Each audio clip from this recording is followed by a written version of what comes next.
Did you miss us? Yes, we're back. Nah, we're just kidding. But we did take a month off. So. Yeah, we didn't take a month off. And, bringing it back in fashion. Sound like two weirdos. Yeah. Just sitting outside. As per normal. As per normal. usual. As Not per normal. usual. Not normal. Yeah. Anyway, welcome back to the 7982 podcast. I'm your host, Cole, and Luke. So we're here. Yeah. Still no guest. No guest. Still no guest. No guest. Sorry. Hopefully that will change here in the coming weeks or whenever we're going to be able to do this again. Because things are opening back up, so the quarantine, I guess, is almost over. Yeah. I guess. Oh, yeah. Yeah. That too. If you hear any background noise like birds or... Yeah, we're sitting outside my house, and where I'm at, I live basically on a farm. So if you hear a tractor, they're planting stuff. It's hay season, so they're out there doing their stuff. But anyway, if you thought it was a beautiful day. Yeah, it really was. Yeah. But getting into part of what we're going to talk about today. If you follow us on Instagram, we posted a poll. I guess it was about 2 weeks ago. Yeah, 2 weeks ago. Talking about how we're going to do some biblical-based podcast. Just talk about some Bible stuff. As we said in the first podcast, me and Cole both are involved in youth leadership in our leadership ministry type of stuff. So, just doing our thing on this. And today we're going to be in Job chapter 1. Did anybody request that or... No. Nobody who said anything did that. Well, there was two, and it was from the same person, and he's also a guy who preaches like I do, and he was doing some stuff to joke with me, some biblical jokes that I don't think we could talk about on this, but anyway, getting into Job 1. It says there was a man, and basically to describe Job real quick, what a lot of people don't know about Job is that it's the oldest book in the Bible. It's older than Genesis. So the Bible doesn't go in order from Genesis to everything. It goes from, or it's written in all different time periods. It's basically how it's written, it's kind of in order because it starts with creation, but in the order that it's written, it's not really in order. Old Testament, it's kind of more in order than the Old Testament is, but I can't remember the date, like the years that it was supposed to be written, but it was a couple of generations before Genesis. But anyway, this is what Job 1 says. It says, there was a man in the country of Uz, I guess that's how you pronounce it, I don't know. And basically where that's located, it's located in southern Israel and southeastern Jordan. So that's where it's located. He was a man of complete integrity who feared God and turned away from evil. This is something you kind of need to remember because this gets brought up later on. He had 7 sons and 3 daughters. 10 children total. That's a lot of kids. Yeah, that's a lot of kids. He was a busy man, wasn't he? He was a busy man. And that's something that was actually common in Old Testament, I guess, was to have a lot of kids. Yeah, because you had to have to work on the farm or ranch or whatever you were doing. His estate included 7,000 sheep and goats, 3,000 camels, 500 yoke of oxen, 500 female donkeys, and a very large number of servants. Now, you think, especially with us living in Kentucky where there's a lot of farmland, I mean, that's a pretty big operation. Oh, yeah, that's a huge farm. He's very successful operation there. Mm-hmm. And a very large number, I already said very large number of servants. Job was the greatest man among all the people of the East. Here's the thing I kind of found funny about that, is that depending on who wrote this, if Job wrote this and he said that about himself, that was pretty, and Moses had that same quality because Moses called himself the most humble person alive in that time. So I don't know, I just found that kind of funny, depending if he wrote it or not, but they don't know who wrote it. Verse 4, his sons used to take turns having banquets at their home. They would send in invitations to their 3 sisters to eat and drink with them. Whenever a round of banqueting was over, Job would send for his children and purify them, rising early in the morning notification on the phone to offer burnt offerings, for all of them. Now, this is something that, of course, us Christians are not used to doing because they were Jewish. So back then, the rituals were different. But to relate to how we do things as Christians is basically to pray for your family. Yeah, and you have to believe. Yeah. It's like the ABCs. Yeah. That's the way I learned up. Yeah. What is it? Yeah. It's admit, believe, confess. Yeah, that's what it is. So that's basically, to relate this to Christian terms, that's basically what he would do. For Job thought, perhaps my children have sinned, having cursed God in their hearts. This was a regular practice for Job. Now, you think about Job, I think this pretty much shows that Job's family, not only were they successful, but they were pretty bonded. Because, you look at a lot of families nowadays, you don't see, once you get out of the house, you basically only see your family. Unless you live right by them, you're only seeing them at reunions or, dinners or whatever. But they would get together regularly and, eat and drink and do all these things. I guess it's like having every Sunday meal or something close to that, like what we do today. Yeah. And that, and this was Job's regular thing, was to get up and pray for his kids and stuff. And so then that's the first part of Job 1, something I really kind of wanted to point out is something we've already discussed, which is what Job did. And that's something I think a lot of us can take from it is, are we doing what Job did? Like, are we caring for our own families, our own friends' relationship with Christ and God as Job did with his kids? Like, are you praying for your family and your friends? So I think that's the first thing we need to consider there.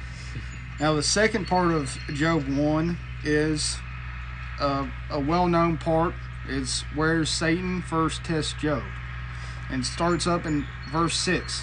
It says this: one day the sons of God. Now, this, when it says sons of God, this can get confusing, because I was like, well, there's only one son of God. Yeah. Well, what it means by that, it means like the people, like angels. Yeah. That's angels. What it's basically referring to, is basically angels. Came to present themselves before the Lord, and Satan also came with them.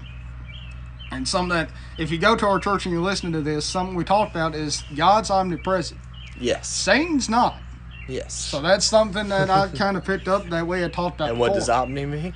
Omni means all. Yeah, omni means all. Yeah, that's something. Just for everyone that doesn't know. Yeah. So Satan also came with them. The Lord asked Satan, "Where have you come from?" Now, this isn't because God didn't know. This is just, asking him. And Satan replies this. He says, "For roaming through the earth and walking on it." Then the Lord said to Satan, "Have you considered my servant Job?" That's pretty big. That's pretty big. And all the people of the world, he picks Job. It's like, have you considered this guy? And God describes Job as like this. And this is why I was saying this, how it refers back to the first part of Job 1. God says, "No one else on earth is like him, a man of perfect integrity who fears God and turns away from evil." I think this, you can sort of take a couple things away from this, although it's like a big description and meaning, but small in words. Is there? I think there's a little bit more to it, in that if no one else is like Job at that time, and he's a man of perfect integrity who fears God and turns away from evil, what does that say about the rest of civilization? They were rebellious. And we see that Israel throughout the Old Testament had a history of that. They would be in captivity for generations, and then they would start to mend their relationship with God, and they would come back to power. And then once they would come back to power, they would turn away. They would turn away, and then because they'd think it'd be all of them. And we see this happens. I think it's 6 times throughout the Bible. And so I think the rest of civilization, according to it, seems like they were in a time where everyone was rebellious. And it seems like everyone, like Job, was successful, so they were probably at the point where they were successful, and they were starting to get a little bit too ahead of themselves. Picking up in verse 9, Satan answered the Lord, "Does Job fear God for nothing? Haven't you placed a hedge around him and his household and everything he owns? You have blessed the works of his hands, and his possessions have increased in the land. But stretch out your hand and strike everything and he owns, and he will surely curse you to your face. Very well, the Lord said to Satan, everything he owns is in your power. However, do not lay a hand on Job himself. So Satan left the Lord's presence. This is the second part of Job 1. Now the question, I think, like how I had a question that we need to consider in the first part, the second part is, would God choose you to take this test? Now we see that God chose Job because of his faith. It was a strong faith. He had perfect integrity. He feared God and he turned away from evil. Now if this is the basis on which God chooses for people to take this test, would God choose you? Is your faith strong right now? Like, how strong is your faith? So that's the question we need to consider there. And a lot of people right now, especially times like this, our faith is tested. A lot of people's faith is tested right now. Most definitely. A lot of people's, as you said. So basically, I think a lot of people can find their answer, especially in these times, because a lot of times when times were good, we think, oh, times are good, we don't really have to think about, how strong the faith is. Now we're relying on faith big time here. Picking up in verse 13, this is the final part of Job 1.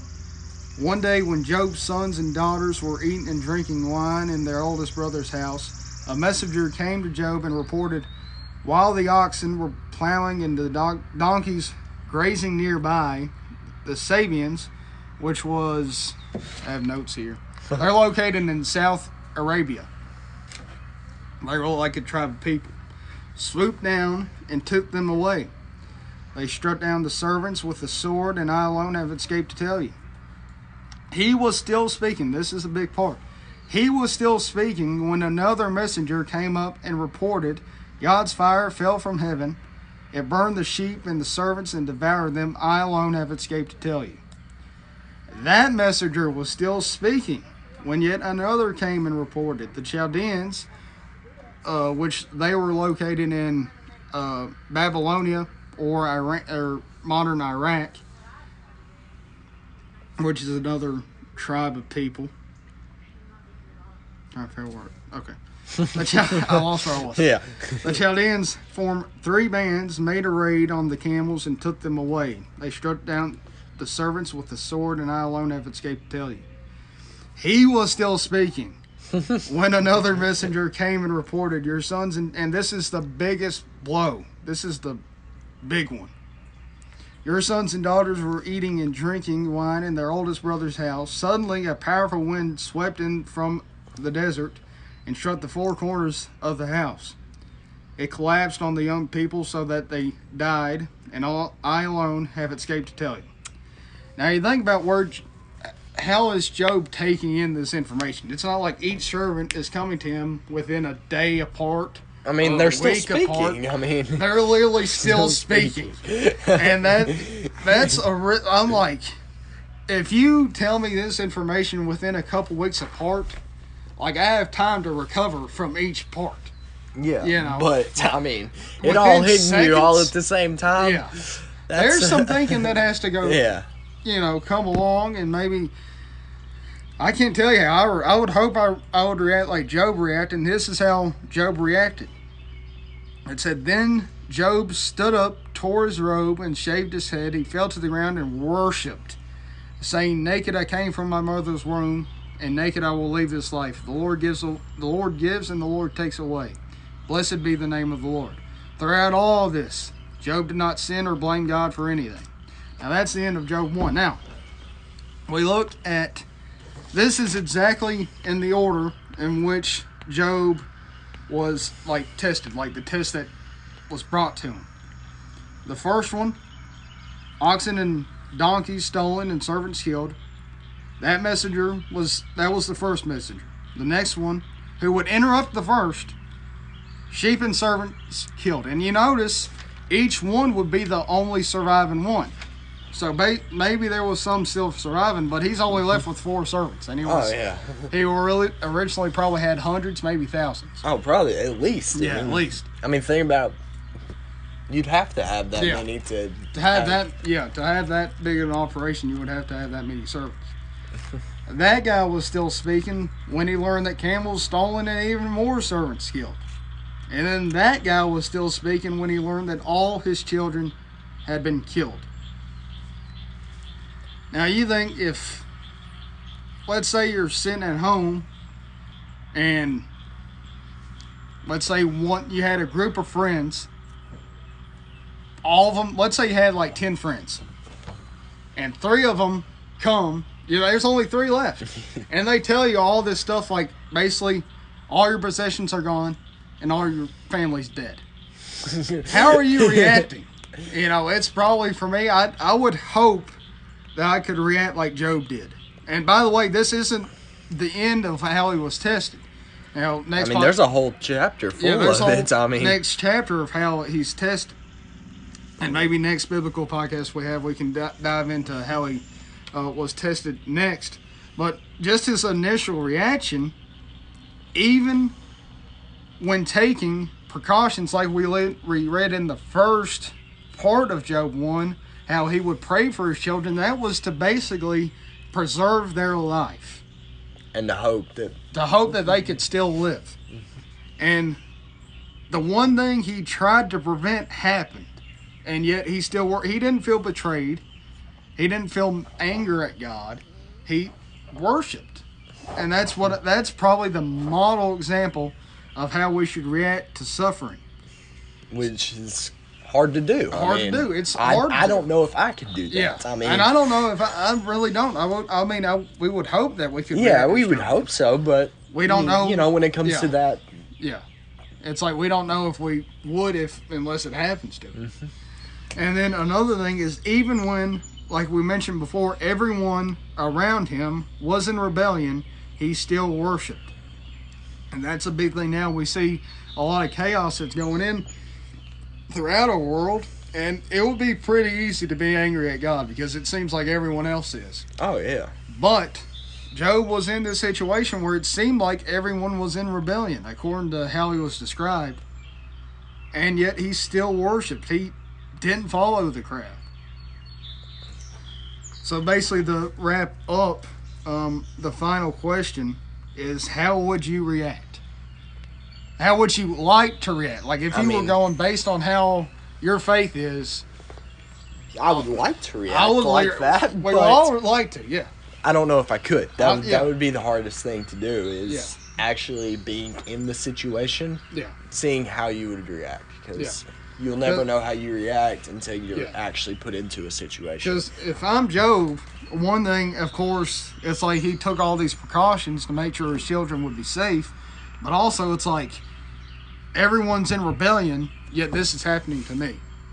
I could see that being an easy reaction to have.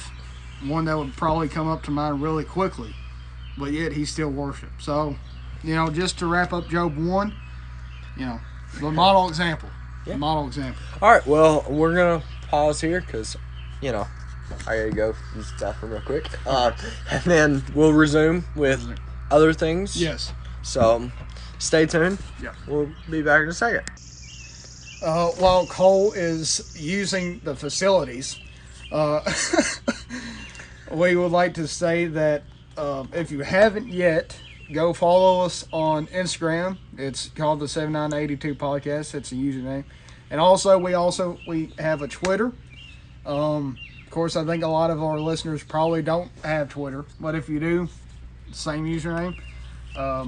We're at 0 followers on Twitter right now because we're not really advertising that much on the Twitter. But hey, if you can, we would love for you to follow us. On Twitter, it's a lot easier to access the videos because the link is posted directly for each episode. So let's say you missed one, you can just go through there and just click the link. Whether on the Instagram one, we just post the current episode on our bio. So if you would like to follow us on either, we would much appreciate it. All right, and we're back. He's back. Yeah. How was the facility use? It was all right. I mean, it was all right. Normal. It was warm. It was okay. It was okay. I guess. So how have you been? I guess we'll wrap this into like a normal episode. How have you been? Just normal. Missing the weight room, very much so. What's it been? What are you coming up on now? 2 months almost? 2 months. This will be probably the longest I haven't lifted since my concussion. Yeah, well, you're using cinder blocks as a thing. Using cinder blocks and, doing all sorts of stuff. I've gotten so desperate, I'm doing cardio. And that's awful. If you know me, I don't like cardio that much. He does not run. I don't run. He doesn't run unless something bigger than him is chasing him. Unless there's food on the table and I'm ready to eat, or there's someone chasing me, I'm running. But yeah, so just normal stuff. What about you? I've been doing pretty well, I guess. Pretty well, yeah. Yeah. You've had a busy week traveling. Yeah, most definitely. Went to Tennessee to go pick up some truck parts for Dad's truck and get down about towards the end of the trip, about 2 hours at this point, and the pavement just stops completely. It just stops and turns into a dirt road. So we're way back in the boonies of Tennessee, I guess. Yeah, and then we finally get back there and realize that it's in a whole lot rougher shape than we need it to be, and it's just, so we had to turn around, go back the dirt road with nothing on the trailer, and go home. But yeah, it was a fun trip all in all. Fun trip. Yes. Yeah. I heard that you watched something this weekend. Something that we have been talking about, and I think it's made it in 3 of the 4 episodes. Probably something like that.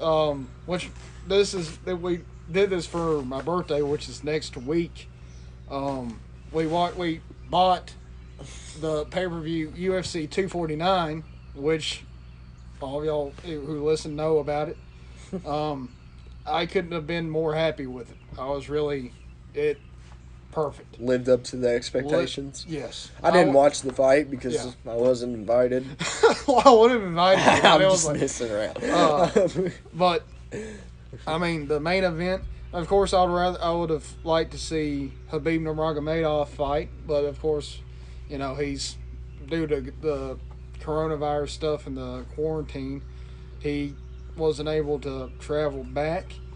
But the main event, Tony Ferguson versus Justin Gaethje, very highly anticipated, probably just as much. Well, probably a little bit less than the Khabib fight, but I was really excited about it because Tony Ferguson was on a 12-year winning streak. Hadn't been beaten 12 years. Which is absolutely crazy. Insane. Very crazy.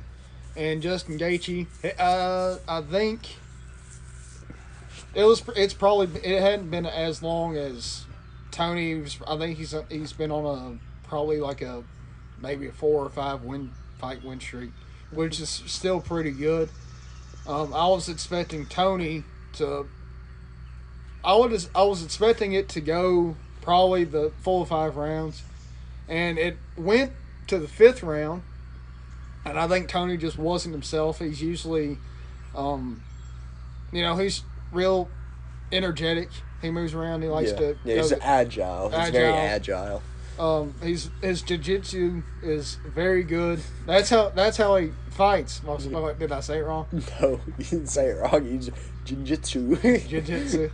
But that's how he was winning most of his fights. He would win by submission. That didn't happen. Yeah. He wound up being TKO'd by ref stoppage. The ref got in the middle of it because it was just. There was no way he was winning that fight. Oh, yeah. There was no way. I saw the pictures after they were both very, very blooded up. Oh, yeah. And it was just Tony Ferguson, I got to give it to him. His attitude after the fight was, it was pretty good. He took the loss pretty well. I don't know if I would take a loss after 12 years of winning that well, but he took it really well. You know, I think. Or that could have been just cameras things. Could have been. Afterwards, he would just went on a rampage. Happy. But, you know. Yeah, it could have happened like that. But I think this loss will probably set a fire under him. And I think he could definitely go on another win streak. I think that's very possible. And now the fight to be excited for is Gaethje versus Khabib, which I don't know when that'll happen, but that's the fight to make. Because the fight was for an interim championship, which is not like the real thing, but it's like the second string champion. But, you know, that's basically how that fight went. It was a good one. It was definitely a good one. Well, I guess we'll wrap it up here. Wrap it up. If you guys want to, follow us on Instagram. And Twitter. I forget about that. Forget about that. Don't forget about it, because I don't have one. But thank you guys for listening, and we'll see you guys later. Bye.